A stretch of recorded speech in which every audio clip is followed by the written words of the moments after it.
Hello and welcome to this edition of Take 5 with Tony. It's the third in our series on economic growth, and this one we can think of as the exploration of the ecological limits to economic growth. I'm calling it growth today, growth tomorrow, growth forever. That's pretty much our approach to building an economy and prosperity. So the question is, can it work?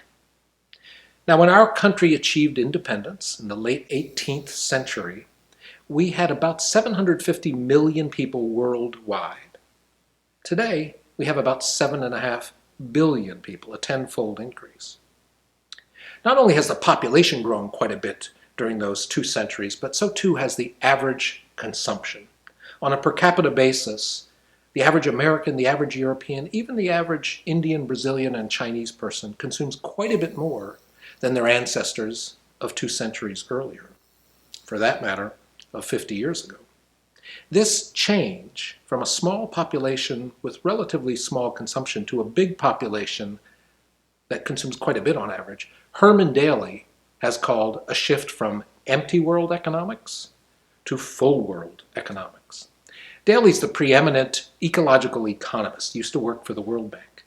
And I think that's a helpful characterization because it helps us understand why 200 years ago and even to the present, we have so believed that growth is continually possible, because when we settled this country and many other parts of the globe, the resources seemed vast. They seemed without limit. The oceans, the Great Lakes, the forests, the agricultural land. What we've discovered over the last 2 centuries, and particularly the last couple of generations, is that in fact, none of that is limitless. Fisheries in the oceans are in steep decline, some of them in crisis, in free fall. Forest land, not just in the Amazon, but in temperate areas like the United States and other places, have been under great stress and in some cases in decline for quite some time. Agricultural land, with the loss of topsoil and the stress on agricultural lands, has been growing. And rapidly declining groundwater and potable surface. All of those ecological limits means that as a people, we're living on an ever smaller globe with less and less land per person. One study done by the Rocky Mountain Institute said that we've shifted in the last century alone from about 14 acres of productive land per person around the globe to just 3.5, a 75% decline. Now, one place to look closely at this to see how this plays out is China. China, which has been the poster child for economic growth for the last generation.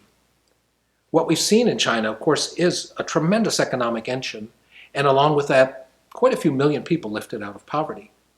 Nevertheless, what we've also seen is that China is on a trajectory that is so consumptive that if it doesn't alter in some very basic ways, they'll end up consuming the whole globe.